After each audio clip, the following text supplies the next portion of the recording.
Gillis, Eugene Sanders as Babs, Wes Morgan as Junior, and Gloria Blondell as Honeybee. Produced by Tom McKnight and directed by Abby Berlin. Where did we miss? Where did we go wrong? We didn't go wrong, Ryle. This is the way to the bus stop. No, I mean as parents, Peg and me. You know what happened? This morning, out of a clear sky, Junior walked up to me and said, Pop, I want to get a hot rod. Yeah? Yeah. You mean there's nothing wrong with that? Wrong with that? Yeah. Oh, you mean he should have said please? Is that all you've got to say? Well, Ryle, I ain't no expert on grammar, but I want to get a hot rod. Sounds to me like a good, simple, declarative sentence with hot rod being the object of the word get. Yeah. You mean there's nothing wrong with a kid driving one of them things? That's what's bothering you. That's what's bothering. Oh, Ryle, there's nothing wrong with them hot rodders. No? No, those are good kids. I was reading a magazine article about them the other night, you know. They learn all about motors, they go on trips, they have their own drag races. It's good for them. It keeps a lot of them from becoming juvenile delinquents. Keeps them from? Yep. I thought it drove them too. Nope. How do you like that? I've been trying to help Junior by using my head, and I've just been putting a big block in his path. So, anyway, I'm glad Junior ain't going to be wasting his time with them hot rods. Peg and me want him to give some serious thought to choosing a career. Hey, Ryle, speaking of Junior, ain't that him? It is Junior. What's he doing in a neighborhood like this?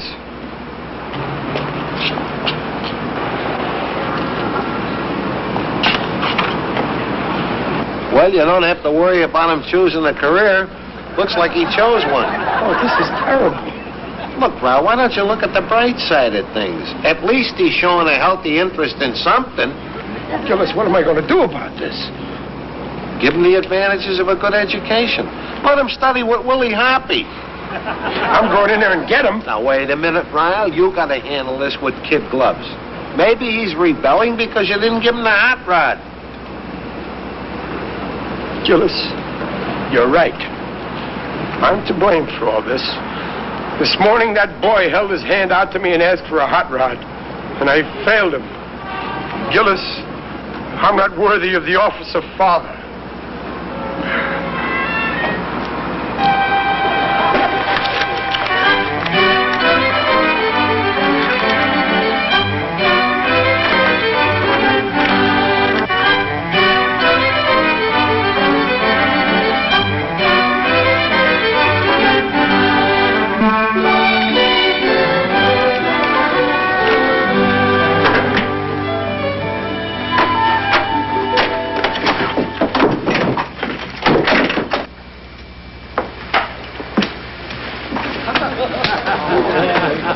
Gee, Pop, where did you find that cap? It's been a long time since I've seen that.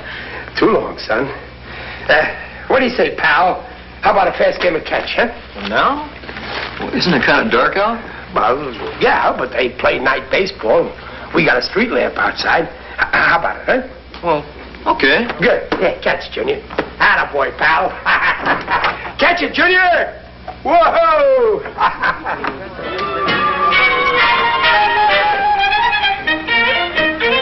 Okay, pal, let's see what you got. Now, put it in there. Oh, come on, son. You can do better than that. Let's get a little steam behind it. Now, let's see a fastball.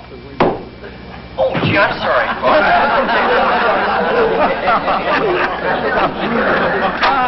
Well, are you all right? Oh, sure. The ball hit me in the head. Baseball in the dark. Well, we were just...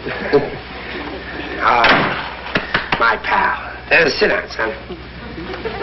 We are pals, aren't we? Oh, sure, Pop. Good. Because there's something I can say to you as a pal that I can't say as a father. What's that? If you don't quit hanging around those pool rooms, your father's going to cut off your allowance. Pool rooms? Oh, yeah. I saw you downtown today, so don't try to deny it. Now, come on. Tell your pal the truth. Didn't you go into that pool room because I wouldn't let you get a hot rod? Well, yeah, that's why I went there. You see, when I couldn't get... Well, you can forget all about it, Junior. You can have the hot rod. I can't, Pop? Sure. Oh, that's great. Gee, wait. Oh. What's the matter? Well, thanks a lot, Pop, but it wouldn't do me any good now. Why? Well, today we lost our drag strip. We don't have a place to run our cars. Looks like the club's just going to break up. Well, what do you mean you don't have a place to run your cars? What's the matter with the freeway? We couldn't race there. Well, why not? Everybody else does. Oh, no, you're confusing hot rodders with California drivers. No, we have to have a good, safe place to run our cars, like an unused highway or some sort of straightaway. Straightaway? Straightaway? You mean this? Hey, what's the matter with an airplane runway? An airstrip? Oh, sure. Pop, that'd be perfect. But where would we get something like that? Well, it just happens that I've got an old airstrip lying around. You have? Well, yeah, me and Cunningham Aircraft. It's out behind the old plant. It's just lying there gathering dust. Oh, Pop, I know that airstrip. Oh, that'd be perfect. We'll have the classiest drag strip in the NHRA with time traps and... Oh, but are you sure Mr. Cunningham will let us use it? Will he let you use it? Son, you've got it. No, sir, your club isn't going to break up. Cunningham never says no to Chester A. Raleigh. After all, aren't I his #1 man in engine assembly? Mr. Cunningham will be out at our plant tomorrow. Just tell him, that's all. Gee, Pop, wait till I tell the fellas my father's got us an airstrip. Boy, you really are a pal. Thanks, son. Sure, I've been with Cunningham for 15 years now, and there's nothing I wouldn't do for him, and there's nothing he wouldn't do for me. Anything I want around that plant, I can have. After all, I'm not asking for something ridiculous like a raise. Where'd he go? Junior. Oh, Junior. It's my boy. We just haven't got room for that shipment at plant number 2. Our warehouses are full. Materials coming in a month ahead of time. Now, who fouled up with that order? Well, get me that man's name. Mr. Riley's here to see you. Send the fathead in here right away. Yes, sir. I'll get to the bottom of this.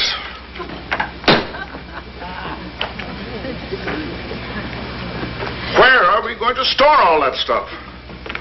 Good morning, Mr. Cunningham. Hello, Riley. Good morning. Where are we going to put it all? Mr. Cunningham, you've got a perfectly good airstrip out in back of plant #1 that's not being used. Airstrip, Riley. Of course, you've got it. I have, sir? Why, yes, you come up with a wonderful idea, and I think it's great. Well, I think you're great, too, Mr. Cunningham, because I don't know how you knew I had the idea. Teamwork, Riley, that's what it is. Teamwork. Yes, sir. And if you want to, you can hand out the loving cups to the winners. Loving cups. Winners. You come up with a great idea, but I think it's taking something out of you. Hastings, will you give out with that order to unload that trainload of crates and store them on airstrip at plant #1? You going to put a trainload of crates on that airstrip? Why, of course. I'm proud of you, Riley. It was your idea. You've only been with this new plant a short time. Already you've come up with a... Worry, Junior's a good kid. He'll understand. Yeah, sure. You're right, Gillis. I don't have to be afraid to tell him. I'll just tell him I couldn't get him the airstrip. Junior's intelligent. He'll understand. He wouldn't blame his father because he couldn't get him a little airstrip. No. Little airstrip where Junior and his friends could take their cars, race them, and have fun, and keep the club together, and know that they owe it all to Junior's father because he's his pal and a guy who comes through for him and keeps his word and you know, I can't tell him. I can't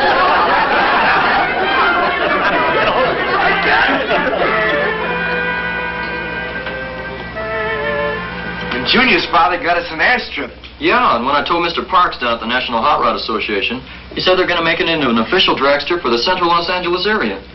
That's just what we needed. That's swell. Great. Say, your old man's a terrific guy. Now let's get the engine out of this bucket.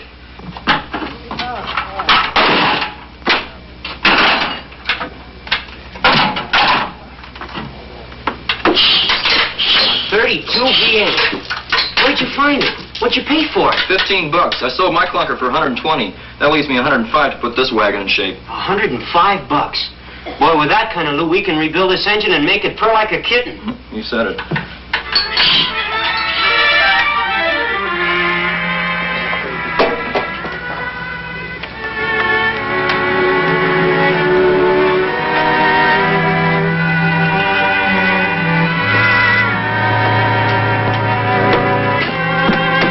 dear. Hello, Peg. Where's Junior? Oh, he's with the fellows. He'll probably be home in a half an hour. Good. That gives us 30 minutes to eat and get away. Yeah. We've been hanging around the house all the time lately. It's time we got out. I think we've been seeing too much of Junior. What are you talking about? I don't know. Well, Junior's got something to show you. The excitement we've had around here today. Junior's got his car. I suppose it's something he'll really want to show off on a drag strip. One of those shiny, chromium-plated jobs with white wall tires and hood off the motor. And... Well, it's... Oh, hi, Pop. Oh, Junior. Son, there's something I want to tell you. And I have something to tell you. In fact, I want to show it to you. Come on out to the garage. You'll see what a sharp trader your son is. That's where I'll break it to him. The garage. Somewhere off the beaten path where we can be alone.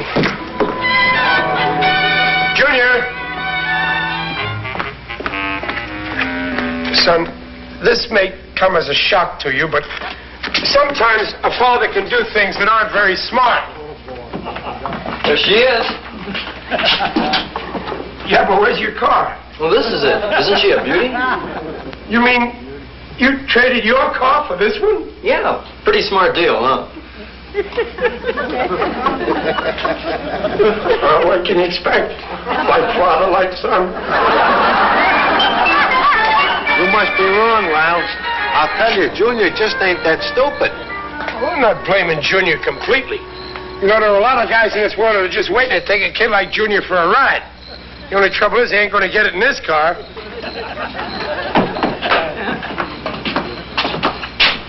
Well, what do you think? This is the car? Yeah. Oh, yeah, look at the wheels. Junior traded his car for that? That's right. Don't feel too bad about it, Ryle. You can profit by the experience. How? Well, yesterday you told me you were trying to pick out a career for Junior, didn't you? Yeah. Well, let's put it this way. Now we know he ain't got no head for business. Well, it ain't all Junior's fault. I blame that junk dealer, that Barney. I'm going to make him take this car back tomorrow. He ain't going to take advantage of my Junior. I'll make him give Junior his money back. Ryle. Junior ain't the stoop. We're the stoops. This is a hot rod. So? Well, with a hot rod, it ain't what you see that counts. It's what's under the hood. Yeah, that's right. With the double exhausts and the chromium-plated manifolds and the twin carburetors, I think. Yeah.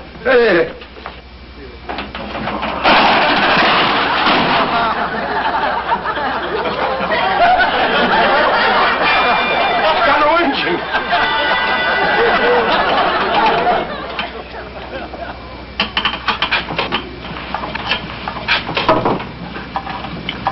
Should I start her now? Fire her up.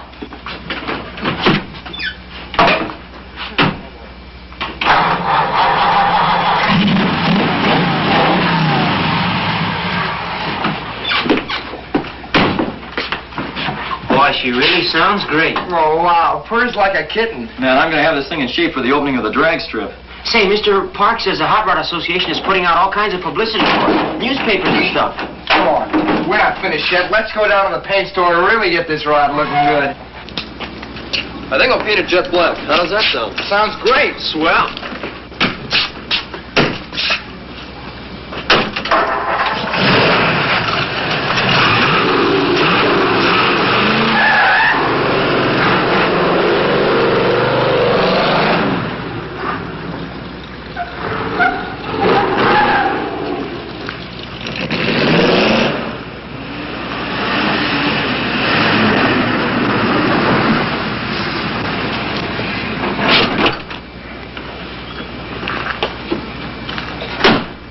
There it is. Yeah, I know more merchandise.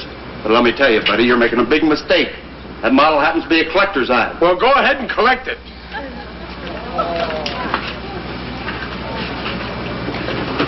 You're never going to get that thing out of there that way. You're going to have to haul it away.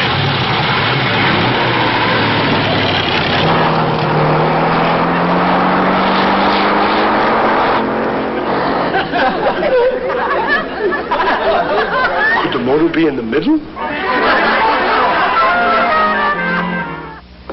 How do you like that? We were only gone for a couple of minutes. Somebody must have been watching. What's the matter, fellas? We gotta call the cops, Mr. Riley. The 32 V8's been stolen. With a practically brand new motor. Oh, beautiful car. We shouldn't have left the key in the ignition. Now, fellas, keep calm. Don't get excited. The police will find it. I'll report it. Police department, please. You fellas shouldn't leave your cars laying around with the keys in them. Hello, police department. I want to report a stolen car. Yeah. What's the license number? Who owns it? Me, Pa. Chester A. Wright. I'll call you back. What'd you do that for? You mean it was that pile of junk in the garage? Junk? With all the new parts and pulling out the motor and rebuilding it? Pop, that car's worth over $300 now. New parts, rebuilding, pulling out. Don't do a thing till I get back, fellas. But, Pop, don't we want to get the dirty sneak who's responsible for this and prosecute him? Junior, you shouldn't talk like that about that dirty sneak, whoever he is. Why not? Well, he may have a son just like you.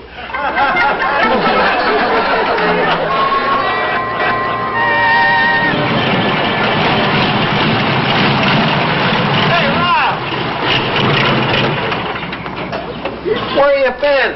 The kids are in the house waiting for you. They're waiting for this. Yeah, they told me. Hey, what a couple of chumps we were. Huh? Ain't it amazing the way they fixed this car up? Yes. And he only paid $15 for it. Well, maybe he only paid 15, but I paid 400. Oh, now, come on, Ryle. Let's not overdo it. Oh, don't tell me. I ought to know I paid for it. Cost me my Christmas fund, my vacation fund, and I had to borrow the rest. Do you mean to tell me that Barney soaked you $400 for that? No, not Barney. I bought it from the guy who bought it from the guy who bought it from the guy who bought it from Donald. Donald? Who's Donald? That's Barney's 15-year-old nephew. And boy, has he got a head for business. Well, anyway, I got Junior's car back. Now I got to go in and tell him he can't have the airstrip. You mean you haven't told him that yet? Look, Gillis, I'm only human. I can only handle one revolting development at a time. Gee, you ought to see the way that car runs. Better than mine. The work these kids put in. They deserve something better than this. Gillis, I can't do it. I can't go in and tell Junior he can't have it. I'm going to go to Cunningham and tell him he's got to give it up. After all, what kind of a world is this where a kid can't have his own airstrip? It's a cruel world. Yeah. You're going to ask Mr. Cunningham for the airstrip so the kids can race their cars, Ryle? That's right. Boy, it's things like this that make me realize what a wonderful age we're living in. Here, you haven't even asked Mr. Cunningham for the airstrip, and already the newspapers are full of it. What? Yeah. Says right here, Mr. Chester A. Riley of the Cunningham Aircraft Corporation has generously donated the unused Cunningham airstrip to the youth of Los Angeles. You say that? My airstrip? Riley, I think you're wonderful. I think he's fired. I better go up and explain this to Mr. Cunningham right away. You go up there and he'll have some accounting to do. Maybe you can wear a mask and you... Hey, wait a minute, Ryle. I think he's got the germ of an idea. Huh? Step over here. Come on.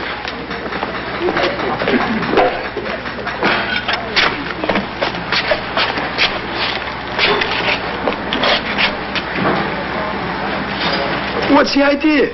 A disguise. Now then, where can we get a beard? Mr. Cunningham wants to see Mr. Riley at once. Who? Mr. Riley. Never heard of him. Hey, Ryle, we gotta get moving. Cunningham has got the dragnet out for you. We gotta think of something fast. No, we don't. I'm through hiding like this. I'm going in there and face Cunningham.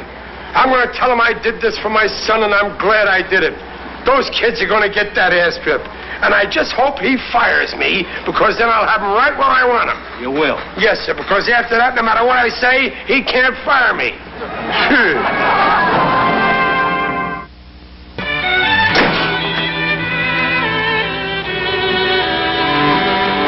Pop, Junior, what are you doing here? Mr. Cunningham, I'm the one who's responsible for this. Tell that officer these boys are innocent. I'm fully aware of who's responsible for this, Riley.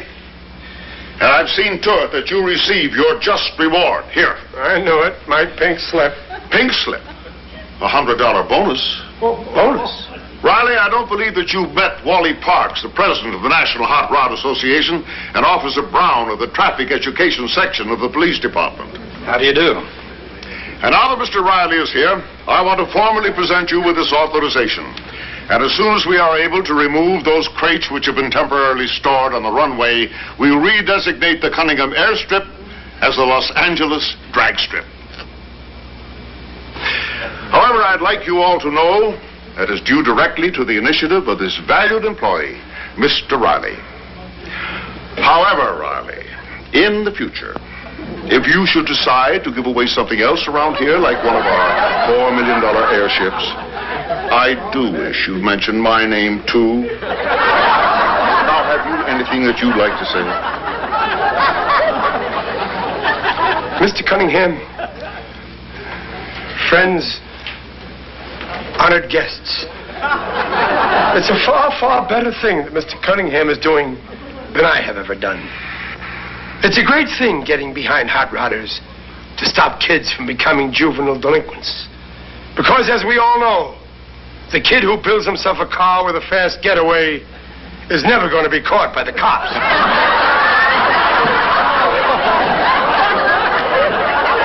I mean, well, you know what I mean.